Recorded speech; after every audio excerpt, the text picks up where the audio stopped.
Escuchas Ecos de AED. This rapid trend towards cultural diversity in the U.S. in general is reflected in the changing demographics of the U.S. church. The North American church is browning, if you will, as white representation is in decline and all other ethnic groups are together increasing. Immigration from Latin America, Africa, Asia is fueling this rapid ecclesial change. And in fact, 1 in 3 American evangelicals is now a person of color. Ecos teológicos. Ecos teológicos. Ecos teológicos. Ecos de AED. Un podcast de la Asociación para la Educación Teológica Hispana. I want to now introduce my friend and colleague, the Reverend Dr. Jessica Lugo Melendez, who is, I'm going to introduce her twice today, and that is only fitting. First, in her institutional leadership capacity, that's this one right now, and then later in her capacity as a thought leader in this space. And I think that double introduction is really important because it gets at something of her role in all of these efforts. She is an institutional leader of the First Order.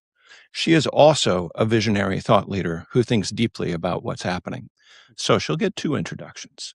For now, though, let me introduce you to Dr. Jessica Lugo, the Executive Director of AED, Candler's Just and Durable Partnership in these efforts.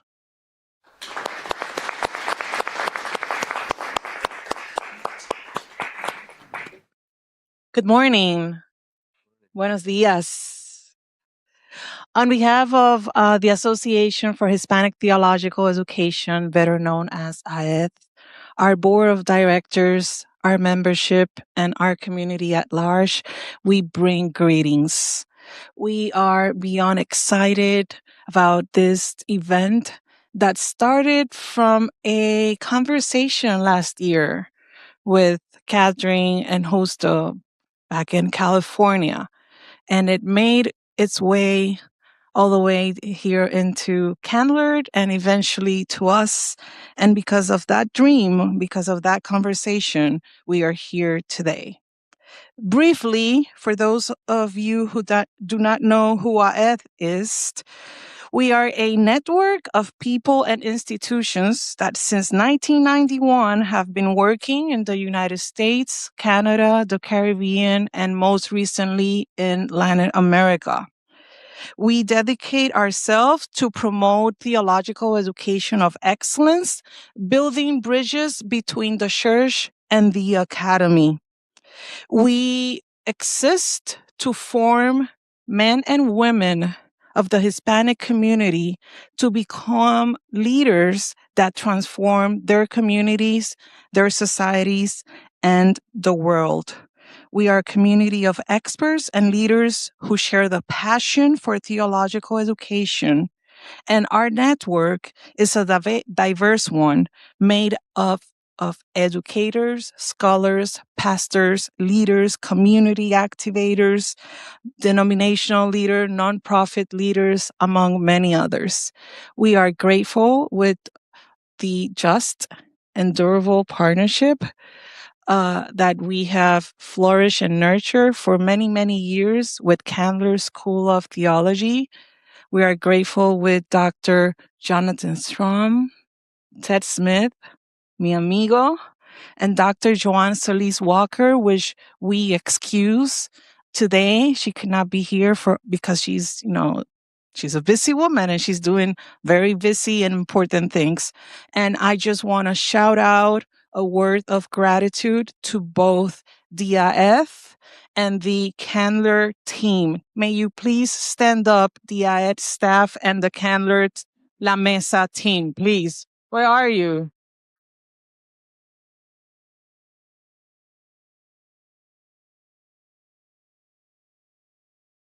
They are the true heroes behind everything that you have been experiencing between last night and today. So we say thank you to La Mesa Academy team, to Candler's team, and to AED team, and to our Centro, Justo and Catherine Gonzalez team, which is here represented by its director, Dr. Ondina, .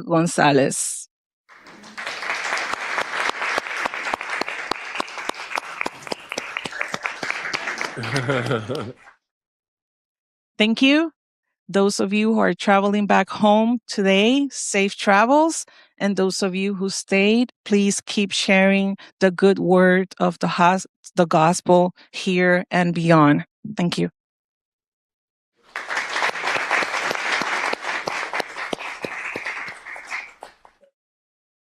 Friends, we are here to celebrate this book because it is a classic. And I use that language of classic in a kind of precise and academic sense. A classic is a book that changes the conversation when it comes out. And this book changed the conversation when it came out. It changed the conversation in Hispanic and Latine circles. It changed the conversation beyond those circles. It changed the conversation in global theology. But what makes a book a classic and not just an influential text is that generations later, it continues to unfold in its significance, and it speaks anew to new times. And that is what this book continues to do. It continues to speak revelatory words. As I was revisiting it in preparation for this gathering, I saw again its power to illumine. If you want to understand the ferocity, the wanton, impractical cruelty of the ice raids, then to really understand it, you need to understand what this book says about the way the Latine population confronts white Anglophone America with our non-innocence. Our non-innocence. So when it's that drive towards a restoration of innocence that leads to this pathological cruelty. It continues to reveal the times to us. I also saw its fresh relevance in its call to action. There's a funny passage here where 35 years ago, he's saying, the mainline denominations continue to decline, and they look around for, you could have written that passage right now, right? Only with more urgency. But then the book closes with this vision for a combination of spirituality and justice that makes the dichotomy between those two passages those two movements seem just ridiculous. Right? And it calls us to a deep renewal that holds those things together. That is what we need now. And most of all, from this book, I took what I needed right now in these difficult days, and that is hope. And here I can only quote from it directly. Justo writes, "Mañana is much more than tomorrow. It is the radical questioning of today. For those who control the present order of society, today is the time to build for tomorrow, and tomorrow will bring about the fruits of what they sow today. For impoverished Hispanics and others, the real mañana is a time unlike today. It is a time of a new reality, not the outcome of today's disorderly order, but the outcome of other factors that bring about a breach with an unbearable today." The disorderly order. Is there a better phrase for what we see in the streets? Disorderly order. And is there a better prayer than a breach with an unbearable today? Thank you for this classic. And I trust that in 35 years, it will be speaking anew to another generation, because that's what classics do. That is why we are here, and one of the joys of convening a conference in honor of such luminous figures and such an important classic is that it's really easy because no one turns you down. Everyone that we asked to do anything for this conference said yes. And as soon as we started to plan, we knew that we needed the Reverend Dr. Robert Chao Romero to give a lecture, and we are thrilled that he is here to do that today. He is a historian, an attorney, a pastor, a community organizer. He is a full professor in the Cesar Chavez Department of Chicano Studies and Central American Studies at UCLA. He's the author of multiple books, including The Chinese in Mexico, which won an award from the Latin American Studies Association, and Brown Church, which was recognized by InterVarsity Press with a Reader's Choice Award. Think about that. So, award from a major academic guild, and then an award for a Reader's Choice book that really reached a wide population. What kind of scholar might have that sort of respect within the academy and popular reach? Who could be a more fitting speaker on Justo González than Robert Chao Romero? And I'm thrilled that we have responses from Dr. Antonio Eduardo Alonso, who is Associate Professor of Theology and Culture right here at Candler, with particular interest in worship practices as they migrate across all kinds of contexts. His first book, Commodified Communion, was recognized with the Hispanic Theological Initiative's Book Prize, and rightly so. I could go on with a long scholarly resume, but in addition to that scholarly resume, he really is one of the most significant composers of worship music in the world today.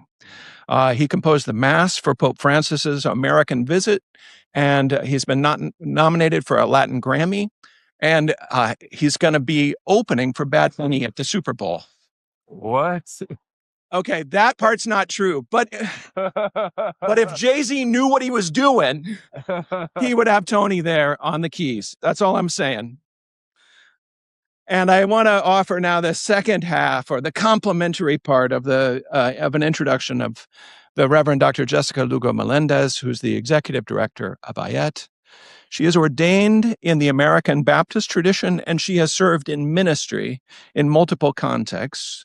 She also has served as a professor of the history of Christianity, New Testament, and evangelism at the graduate level. She is faculty with La Mesa, we are proud to say.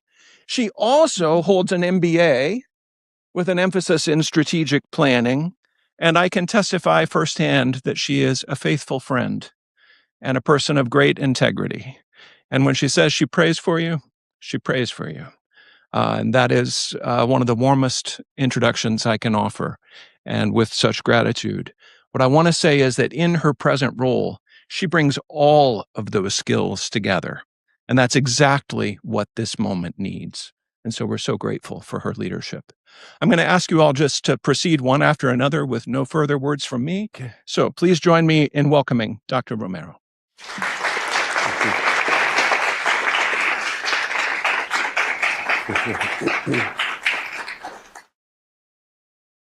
In difficult times, a little bit higher, is that okay? You can hear me okay? Celebration is the strongest form of resistance. So today we celebrate in these tough times, and I am so honored, so happy to be here. Thank you, Ayeth and Candler and Dr. Ondina and Dr. Jessica, so many people for the invitation to be here. When I got the invitation, remember I was sitting at my kitchen table and I almost fell off the chair because I felt so honored. And so it's wonderful to be here. I first came across Mañana 25 years ago when I was a young grad student. I was visiting Chicago and I was walking around for a conference, and I went into a bookstore near the University of Chicago, and I picked this up. Just several years before God had gotten a hold of my life, I grew up in Latino Baptist churches, American Baptist churches, and I knew God growing up, but it was when I was in law school in my mid-20s that Jesus really got a hold of my life, and I felt a calling to become a professor. And as a professor, to address issues of race and Christianity. And it was several years later that I found Mañana. And little did I know that this would be a signpost for the direction my life would take. So I'm grateful. Thank you, Dr. Justo. Mañana changed the way that I view Christian theology and just Christianity in general. So growing up at Iglesia Bautista El Salvador, we were an immigrant church, families from Mexico, Cuba, Puerto Rico, El Salvador, Guatemala, and there were many good things about that.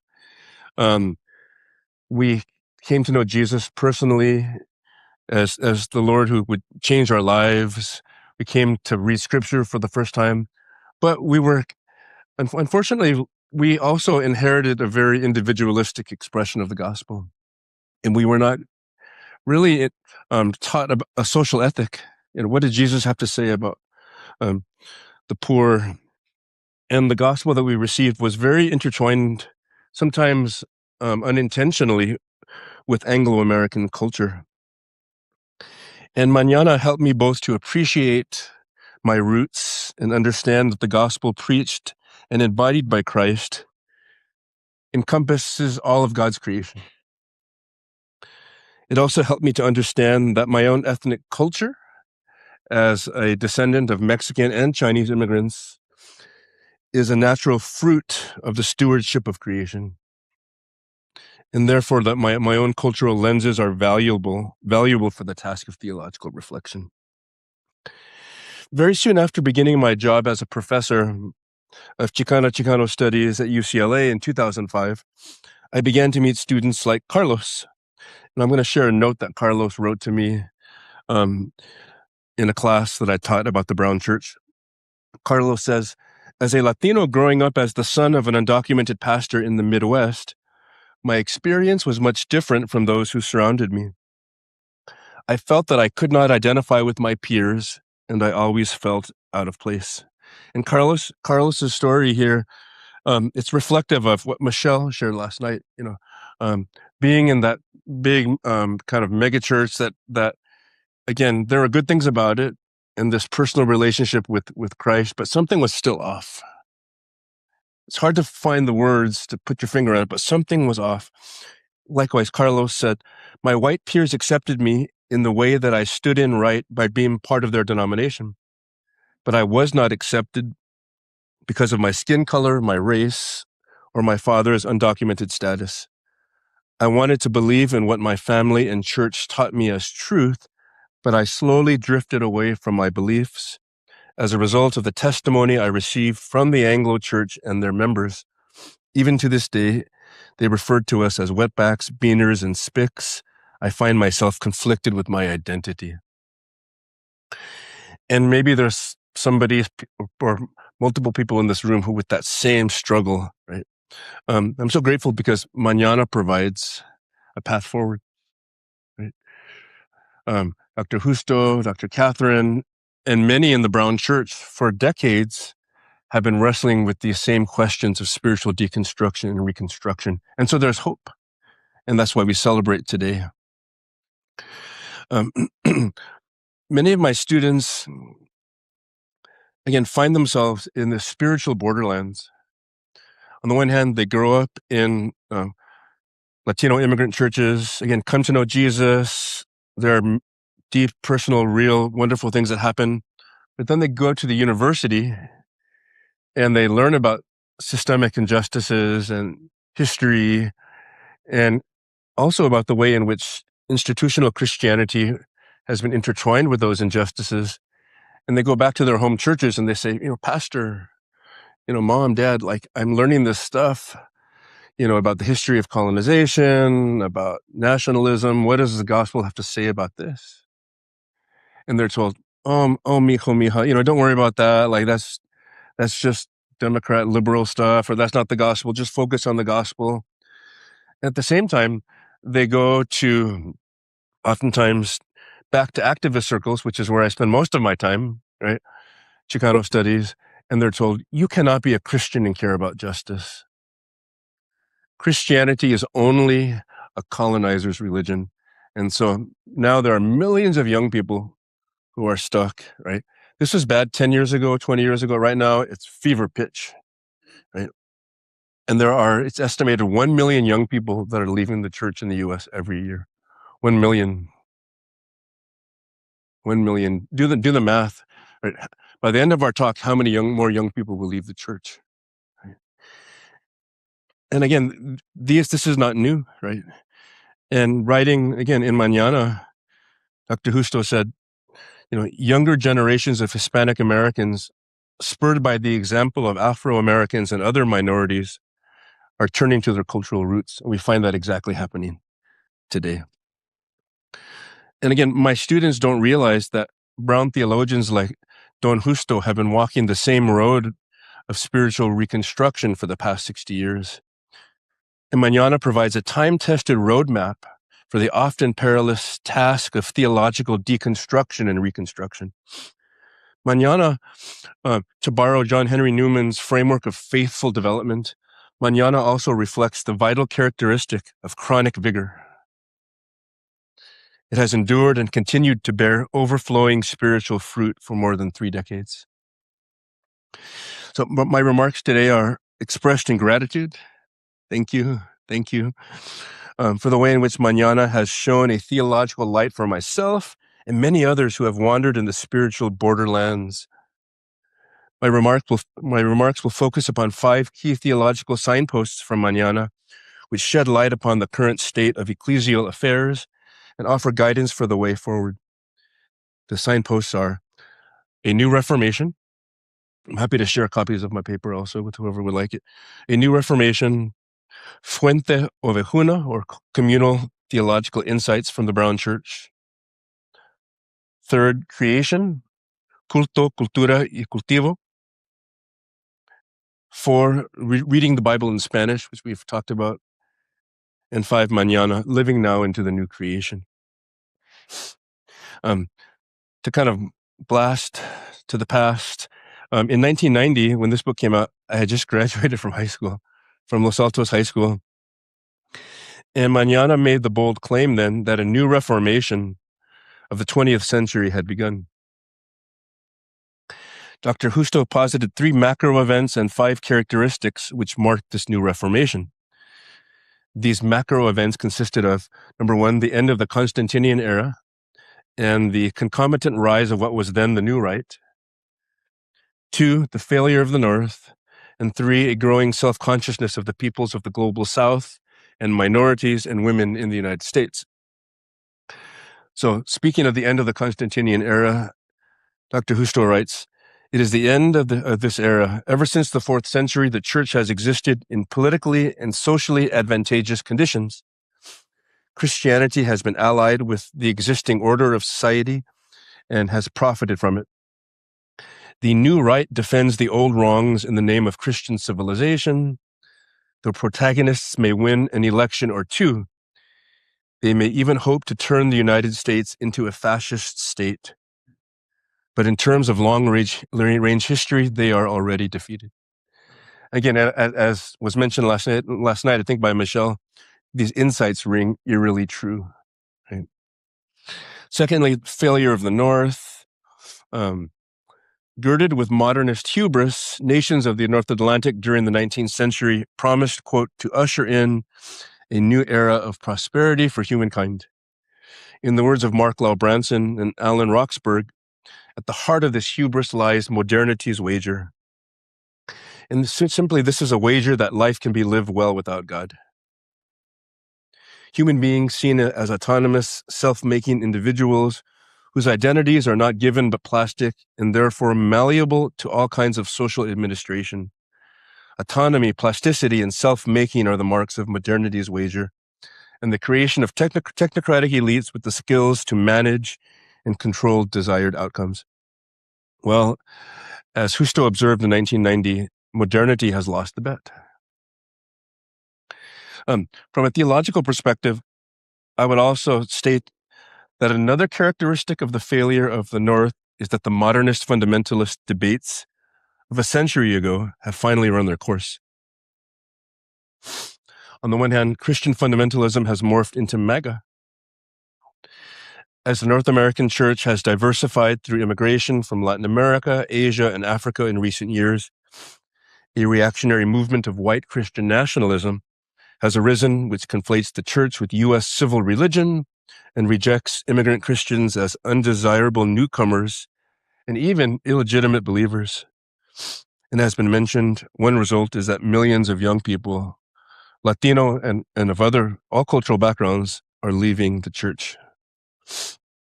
Despite their loud and vocal presence in the popular U.S. imagination, this brand of Christianity, white evangelical Christianity, is in sharp numerical decline. At the opposite religious and political pole, a movement of progressive Christianity has surfaced in recent years to challenge the rise of white Christian nationalism. And for this, I'm grateful. Largely expressed through the mainline denominational descendants of the fundamentalist-modernist debates, some elements of this politically progressive expression of Christianity, and I stress the social implications of the gospel while de-emphasizing personal experiences of radical spiritual encounter with the Holy Spirit. Now,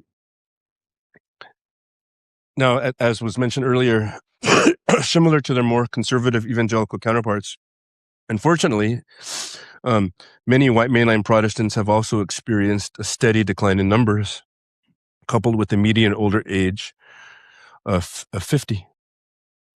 Mañana speaks of this downturn as it was manifesting itself in the 80s and the 90s.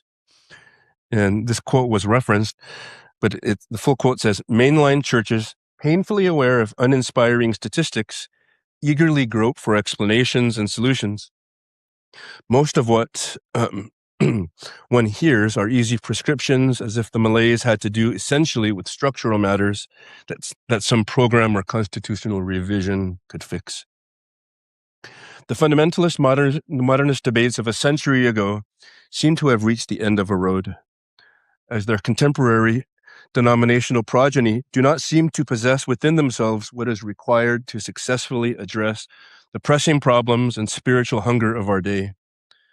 There is a feeling that there must be something more than Christianity as a Sunday morning reiteration of a conservative or progressive political talk show.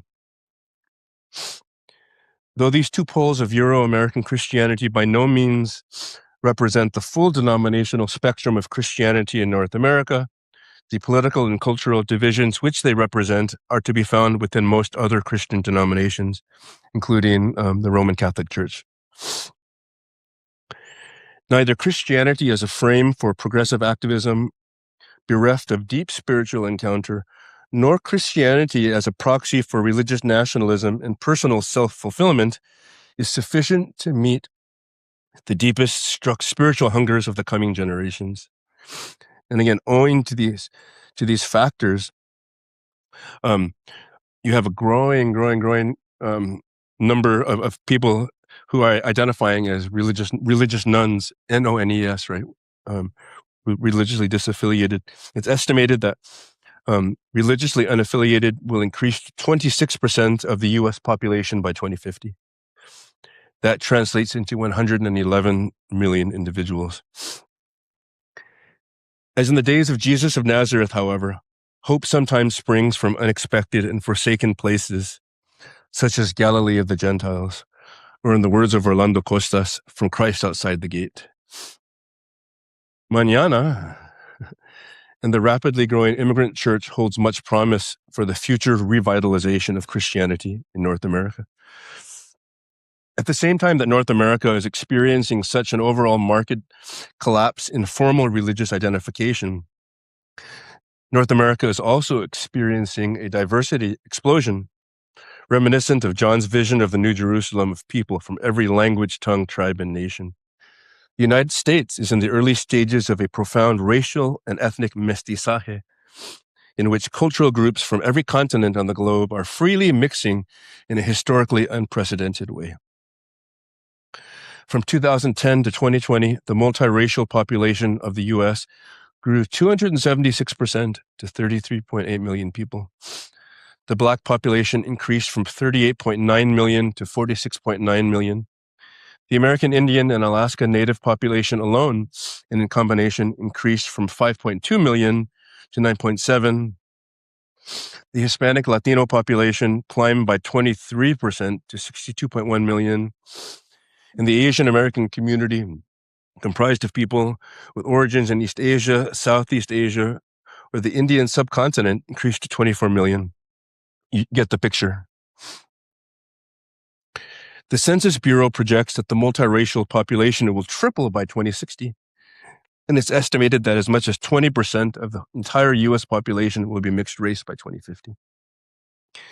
Maybe Vasconcelos was right, but he happened to be just a couple hundred miles off in his geography.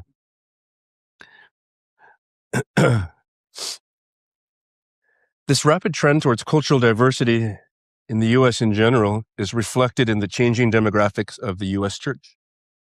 The North American church is browning, if you will, as white representation is in decline and all other ethnic groups are together increasing. Immigration from Latin America, Africa, Asia is fueling this rapid ecclesial change. And in fact, 1 in 3 American evangelicals is now a person of color. Accordingly, approximately 1/4 of all Christians in the U.S. come from first-generation immigrant families.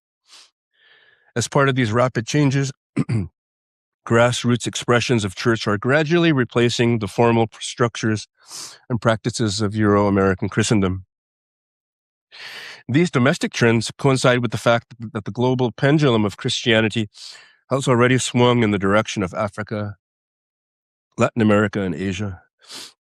As Alan Ye writes, Christianity has always been polycentric, and it now has a new geographic center.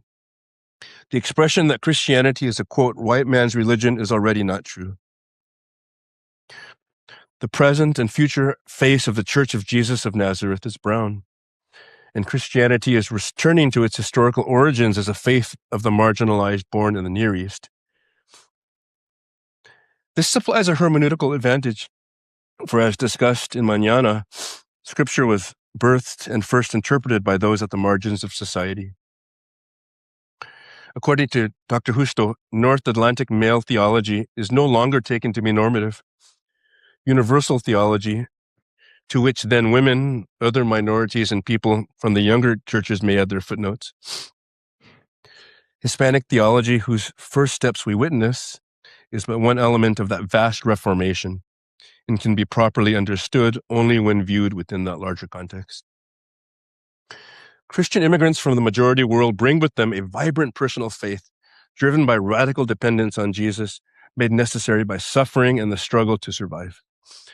There's an abuelita faith, or grandmother's faith, that has been tested and purified by many testimonies of God's faithfulness and passed down to successive generations. Global theologians also bring distinct perspectives that have the potential to address many of the burning spiritual and social questions facing the North American church. Calvin and Zwingli have good things to say, but little poignance for pressing issues of race and culture.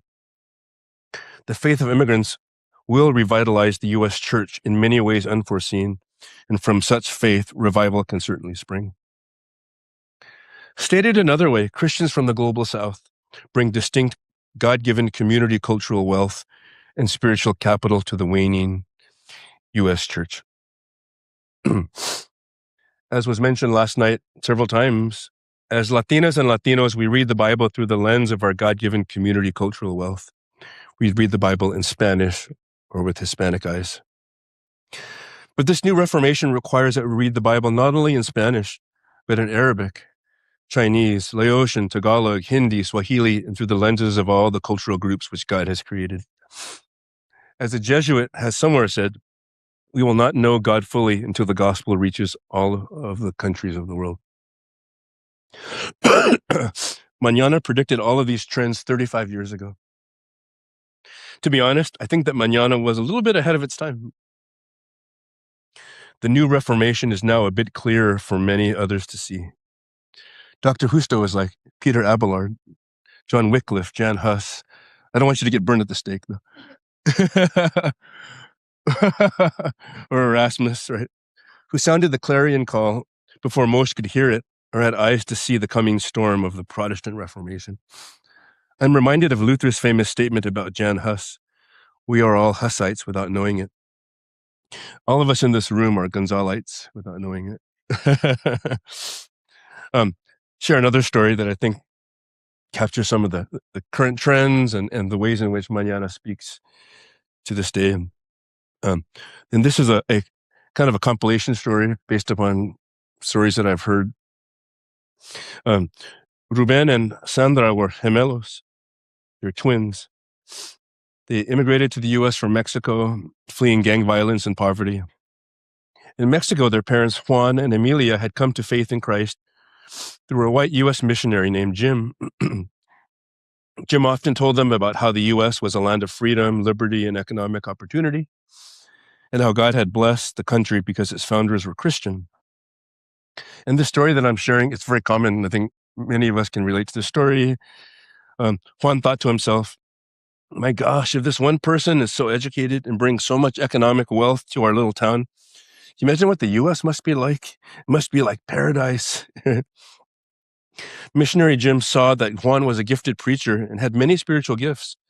Once Juan preached to a crowd of 100 people, and everyone streamed to the altar, giving their lives to Christ. And Juan became invited to the U.S. To work for the same Christian organization. But Juan soon became disenchanted as he crashed. After coming to the U.S., disenchanted as he crashed into the wall of denominational racial paternalism and outright racism. For their children, Ruben and Sandra, even though they were top students and athletes, and their father was even a pastor, they often experienced racism when attending the Americano youth group. Ruben and Sandra went to college looking for answers. How could their social identity as followers of Christ be reconciled with their ethnic cultural identity as Latinos? In their ethnic studies classes, they found good answers which explained the inequalities they grew up with, both in Mexico and Santa Ana. They found few spiritual answers, however, as many professors expressed outright animus towards their inherited Christian faith, with little room for nuance.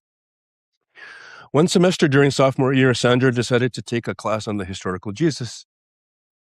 She found some things interesting and others confusing. She learned about Jesus' marginalized status as a poor Galilean, son of a carpenter and family which was colonized by the Romans. One of the books they read, however, claimed that Jesus was a violent revolutionary, and another that he was misogynistic and ethnocentric. Her professor also claimed that Jesus' divinity was a later invention, that Jesus was likely married to Mary Magdalene. Sandra found herself confused. And I think that happens also probably to many young Latinos. You're looking for answers, confused, have this personal faith and grow up in the church, and then it's very easy to become disoriented. Curious about churches that she was not familiar with, Sandra decided to start visiting one of them, a church that was outside of her tradition of origin. The parishioners were welcoming and kind, though most were older and white. And that was fine. Her parents had taught her to respect people of all cultural backgrounds. Sandra was so surprised, in a good way, that the first sermon she heard talked openly about issues of social justice. This was so refreshing. And she was grateful because she had never heard such issues discussed in church. But after a few months, she was kind of tired. There was almost an exclusive focus on justice issues, and she missed the deep personal encounters with the Holy Spirit from her parents' church. Her abuelita had even been miraculously healed of heart problems after a prayer service, and so she had no doubt that Jesus was real and that he transformed lives. A later sermon, or homily, as they called it, was even titled The Gospel According to Rachel Maddow. It's hard to put my finger on it, she whispered to herself, but this church and the class I took feel just as white as the conservative churches I left, but just from a different direction. Sandra was confused. Phyllis Tickle wrote that every 500 years, the church has a rummage sale, a venta de garaje, if you will. Every 500 years, the empowered structures of institutionalized Christianity, whatever they may be at the time, it doesn't matter, Catholic, Protestant, blah, blah, blah. Every 500 years, the institutions become an intolerable carapace that must be shattered in order that renewal and new growth may occur. About every 500 years, the church feels compelled to hold a giant rummage sale, writes Anglican Bishop Mark Dwyer. We are living in and through one of these 500-year sales. And in Mañana, Justo supplies the theological roadmap for the rummage sale. So if you're feeling this, gosh, like this rummage sale thing is really resonating, again, you're not alone. You're not alone. You have good roadmap here, good GPS. And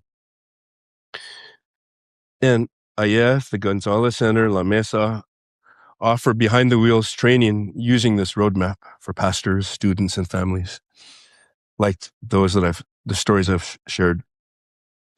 As mentioned earlier, Dr. Justo supplies theological signposts. Excuse me. I'm not contagious. Don't worry. I'm like 13 days into this thing that's going around, so biologically impossible for me to pass anything on.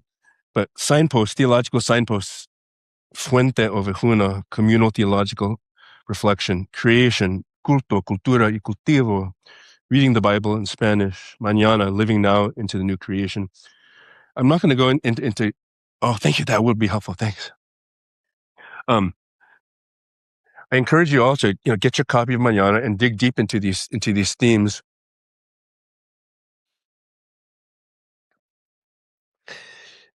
I do want to talk about more about fuente o vejuna, or communal theology. I'll do that and then close with an example. I think for me, fuente o vejuna, again, it provides an approach or a method. We've often heard the expression, if you give someone a fish, they can eat for a day.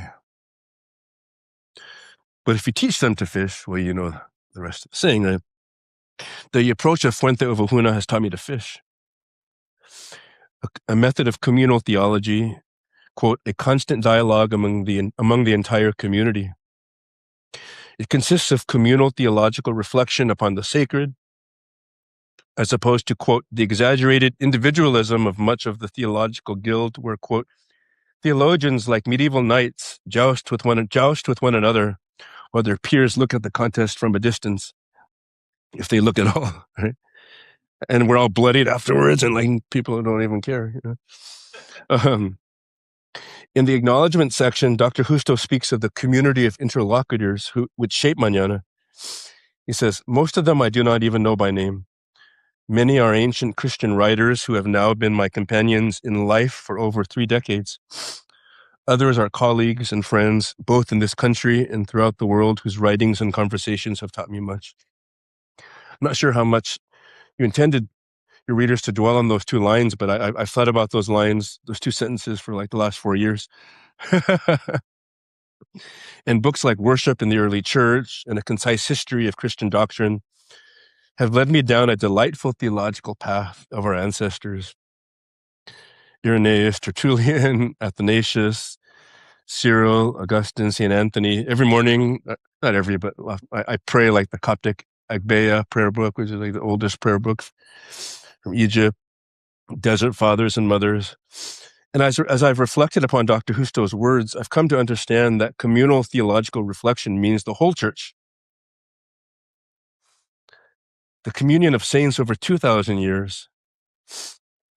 Fuente o vejuna represents the intercultural, intergenerational, cross-socioeconomic community of believers over 2,000 years, the local church, the global church, our ancestors in the faith from every tribe, language, nation, and tongue who have gone before us, women and men of every age. We need the combined insight of all members of the body of Christ to fully understand the gospel and to know God more fully. No one's left out. No one is an add-on.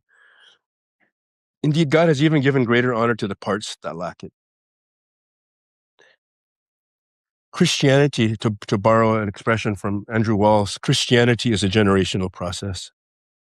It therefore includes all the generations. Many conversations around theological deconstruction today, however, act as if Christianity has only existed for 500 years. On the right, that means from the time of the Protestant Reformation. On the left, that often means since about the time of Columbus. Circumscribed by the era of European colonialism, we end up fighting over a limited set of theological constructs, categories, and presuppositions. Round and round we go.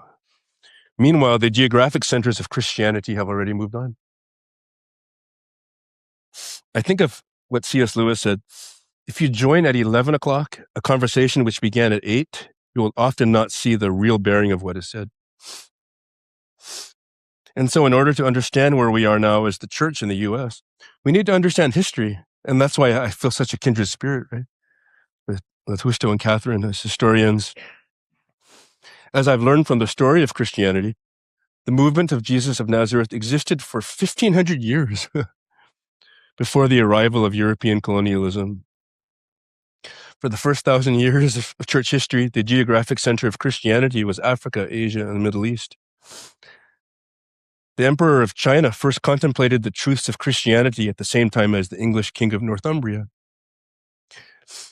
My Egyptian Coptic Orthodox friends are the stewards of a Christian tradition tracing back to Mark, with the exception of about 100 years, they've been persecuted ever since.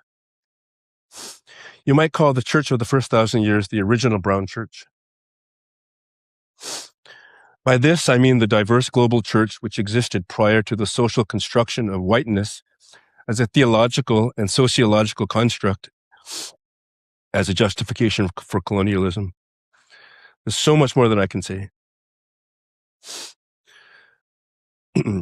As I've previously stated, I found most conversation around theological and spiritual deconstruction focus upon 1492 to the present.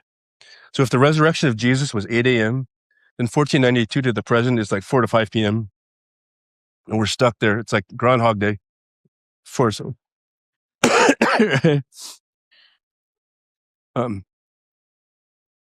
And so I guess I'm going to just like say it really simply.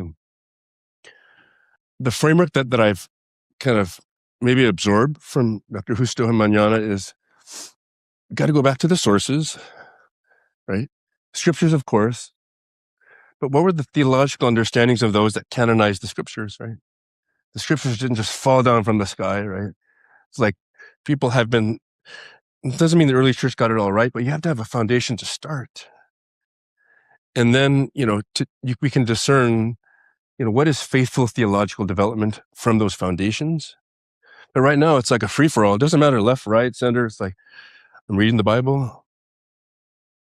This is what I think it means. Therefore, this is what it means. And we just, it's untenable. It's untenable. And I'm going over time. Just one last example. I think I can, in my 2026 Chicano sort of cultural framework, I understand the gospel now as, and from Mañana, gospel of the pelados. I'm not sure how many Mexicanos we have in the room, too. Yeah, okay. So I'm not sure how much this example is going to translate, right? Pelados is like, it's like, people that are broke, poor, from the lowest social class, excluded. Someone's uncultured, has these negative connotations. A meaner term is called naco, right? And the flip side of naco and pelado is fresa, or white skin, snobby, arrogant, upper class, spoiled, blah blah blah, right? It doesn't mean, again, it doesn't mean like, oh, my cousin Susano has red hair is like that or something, or my grandfather was bad because he had blonde hair, but it's more like just the snobbiness, right? There's all these hilarious synonyms too, like that's a fresa de Costco. Boy, she's fresa, but she drives a Jetta. Fresa mindset, target paycheck. You get the picture, right? and from where my community, most people in my world think that Jesus was a fresa. The early church were fresas, were whiteskins, right? But as Dr. Justo González says, they've never heard of the divine scandal of Jesus el Pelado, the stumbling block of Constantinian theology. Jesus, the carpenter from Galilee, who was called the Christ, the very real and human figure of the carpenter crucified by the ruling powers, crying in his distress, and yet declared to be very God.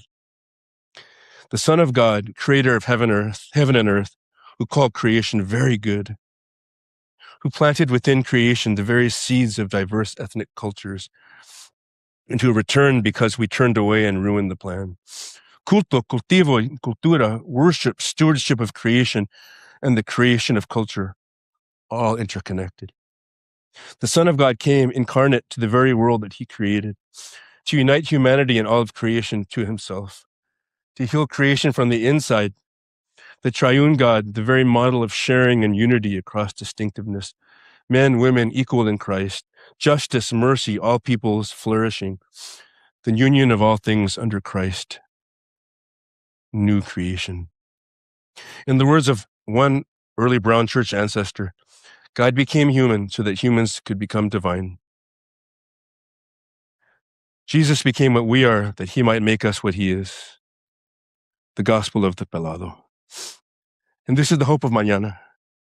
The world will not always be as it is. God is already doing a new thing, and we can join it by the power of the Spirit. Mañana is here. Mañana is here. So let's celebrate.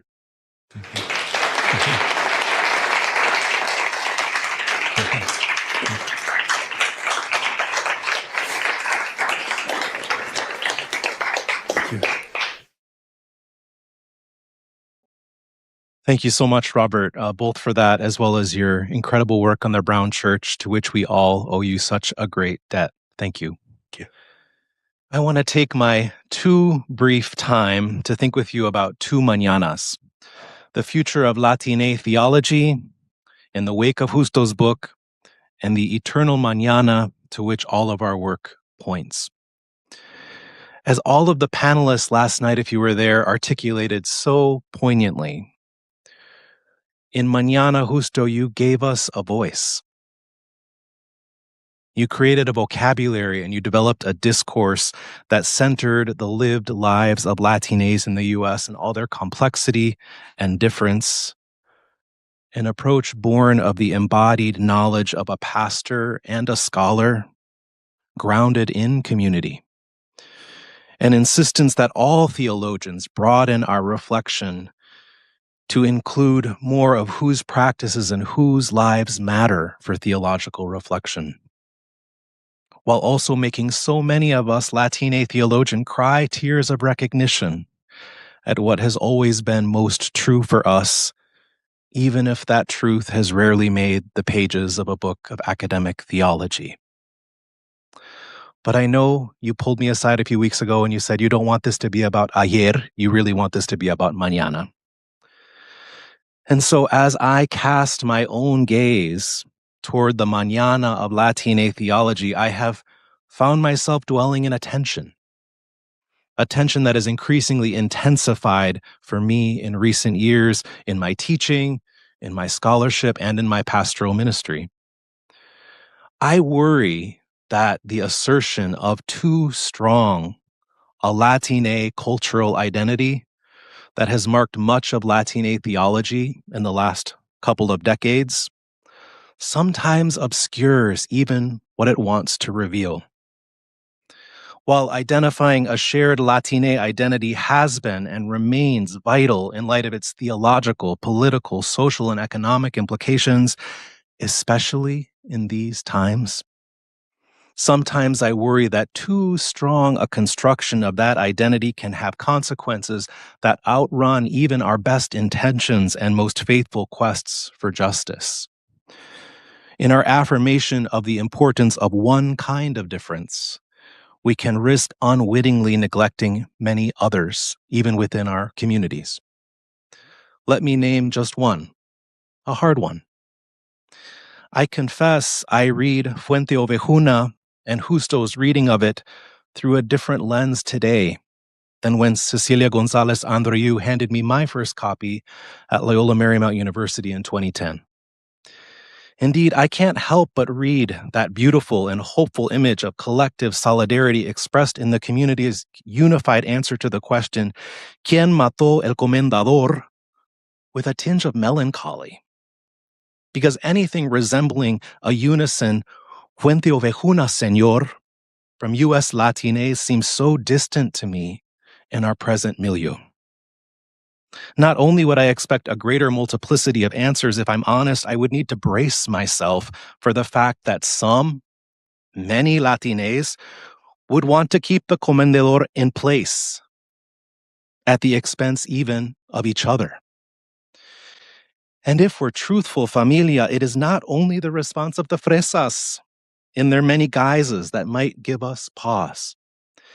We must contend empirically, pastorally, theologically with the fact that the head of the Proud Boys during the January 6th insurrection was Afro-Cuban, a Catholic from Little Havana.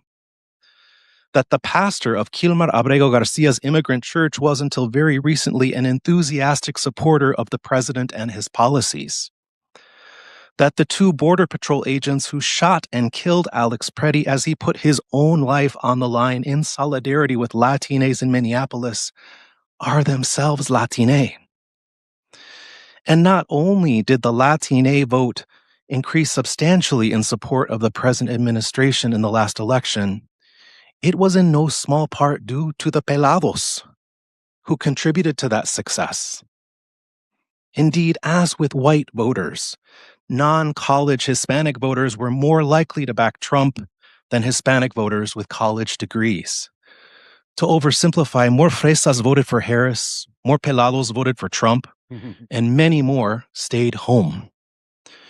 And so I find myself asking, how do we as theologians and pastors who so often pour out our lives and our scholarship striving to center precisely the least among us, respond to the fact that those we claim to center are presently answering the question, ¿Quién mató el comendador?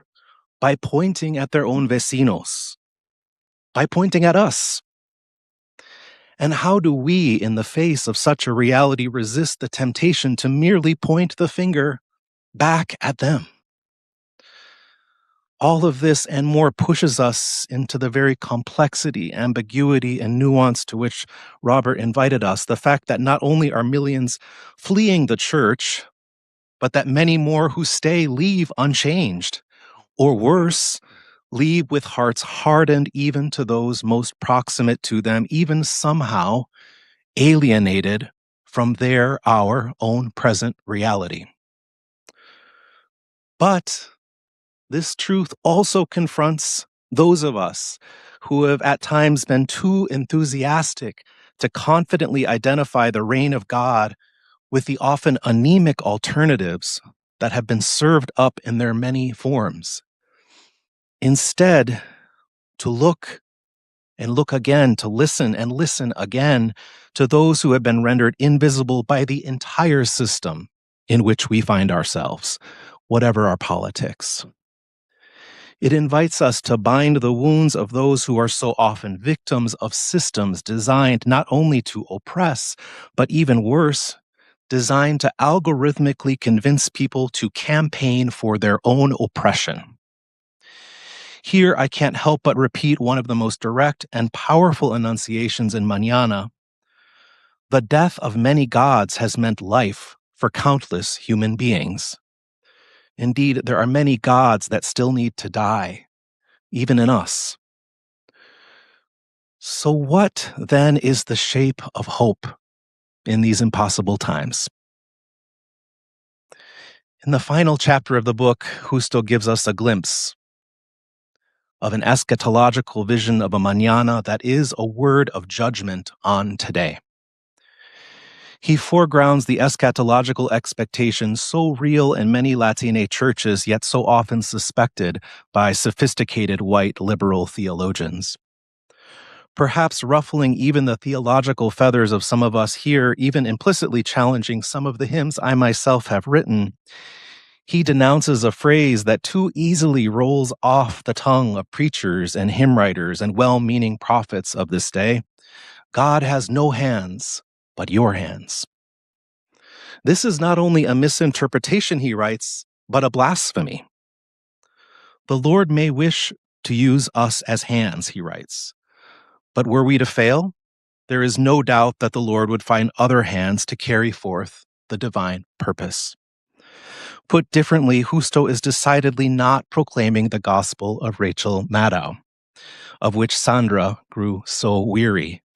Instead, he exhorts to have the Spirit is to have a foot up on the stirrup of the eschatological future and to live now as those who expect a new reality, the coming reign of God.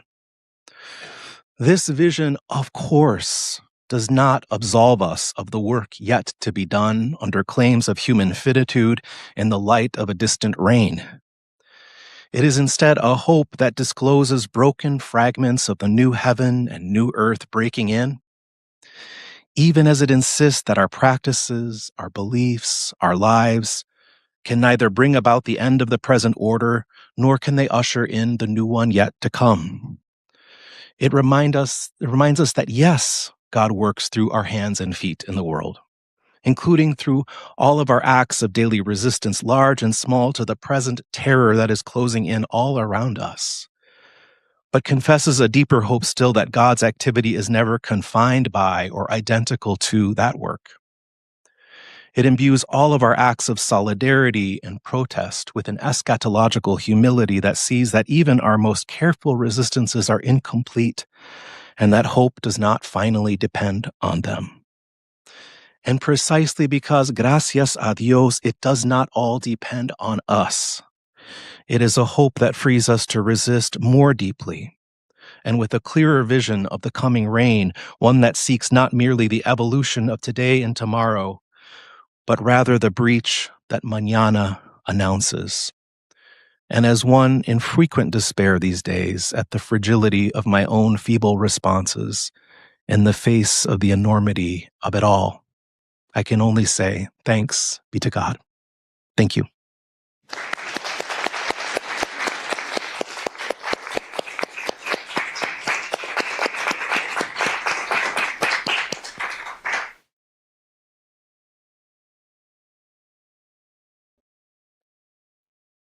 Page 95 of Mañana says, the biblical view of omnipresence does not mean that there are no moments or places in which God is particularly present. It means rather that there is no place in which we cannot count on the presence of God. Even if this presence, as the psalmist is well aware of, is one of judgment, the biblical omnipresence of God is different from the metaphysical notion that goes by the same name and whose consequence is denial of the dynamic particularities of divine action. Grounded on divine action to lead. Good morning and thank you for this meaningful event. It is truly an honor to respond to Dr. Chao Romero's conference. This conversation matters. You, us, being here today, now, aquí, ahora, matters. Because theological work should never be just theory. Theological work must shape our lives, shape our churches, our communities, and our future. I want to begin by locating myself, not as an explanation, but as grounding. I come to this response as a woman, a Latina, a Puerto Rican, a pastor, an educator, and a leader. As Ted mentioned earlier, I live and work in more than one world at the same time. Not because I'm divided, but because I'm formed that way. For a long time, I was told, directly and indirectly, that this was a problem. Too Latina for some spaces, not Latina enough for others, too church-centered for the academy, too critical for the church, too spiritual for activism, too strategic for pastoral work. But here's what I now know after my second reading of Mañana. My dual reality is not something to fix. It's something to steward. Again, that realization didn't happen overnight. I first encountered Mañana during my seminary years back in 2009, when I was searching for language big enough to hold faith and questions at the same time. I returned to it 15 years later as a leader carrying responsibility not just curiosity. Same book, very different postures. And that different matters. From my perspective, Mañana was never meant only to affirm those on the margins. As Dr. Romero reminds us, Mañana invites us to challenge the idea that one kind of theology, North Atlantic, dominant, is the norm, and that everything else is just a footnote. That challenge wasn't just about ideas. It's about who gets to lead. Romero calls Mañana a roadmap, not a destination. And I would add this. Roadmaps are for people who are going somewhere on purpose. So we need to know, where are we going? Which means the question today is not whether we belong in theological conversations. We belong in theological conversations. The question should be whether our institutions are ready for where we are needed to head. As a Puerto Rican woman, my experience doesn't fit neatly in common Latino categories. We are citizens, but we're not sovereign. We're not immigrants. We're shaped by displacement. We're deeply rooted in culture, yet living under an ongoing colonial reality. That complexity is not confusion. It is clarity earned the hard way. Such spaces allows me to see how power works, how faith adapts, and how people survive and even flourish without guarantees. This is not victimhood. This is formation. When Romero speaks of mestizaje as a promise, it resonates deeply. But promises require honesty. Without naming power, mestizaje can become romantic instead of liberating. What Mañana invites us to do now is not to abandon that vision, but to deepen it, own it, and act upon it. This is why I now read Mañana not only as a prophetic voice, but also as a leadership wisdom. The challenges facing the church today, loss of trust, polarization, burnout, young people walking away, are not just organizational problems. They are signs that old frameworks can no longer carry the weight of our realities. And let me say this clearly. Mañana is not the end of the story, nor just a book written 35 years ago. Mañana calls us to think differently. In my work with pastors and leaders across the Hispanic church, I meet people who are not asking how to survive. They are asking how to be faithful without pretending. They want a faith that holds justice and spirituality together, tradition and change, critique and hope. That hunger is holy and demands divine action. As a woman, I also want to name what still feels unfinished. Latina theology has opened doors, but opening doors is not the same as sharing authority. Fuente Ovejuna calls us not just to speak together, but to decide together, to experience God's divine action en conjunto. Araeth, this is not theoretical. We are not interested in recreating old hierarchies with new language. We are committed to forming leaders who can think deeply, lead courageously, and build institutions that last. Romero's image of Jesús el Pelado, and I've been pelada many times in my life, stays with me.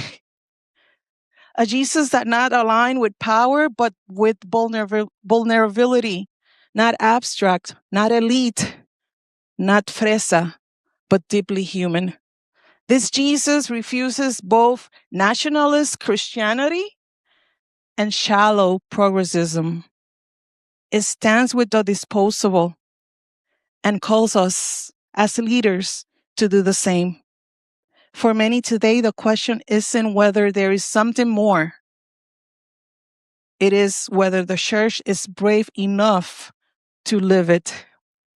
For me, Mañana is no longer just about the future. It's about responsibility here, now, aquí, ahora. As a pastor, I hear the call to lead with tenderness and truth. As an educator, to form leaders with courage and depth. As a strategist, to build structures worthy of the people we serve. So I receive this conference with gratitude, Dr. Chao Romero, and also with confidence. Not because the work is done, but because we are no longer waiting for permission to continue in it. If Mañana taught us anything, Don Justo, is this: the future of theology belongs not to those who guard it, but to those who live it. Here, now, aquí, ahora. Because if we want a better Mañana, we must lead faithfully today. Thank you.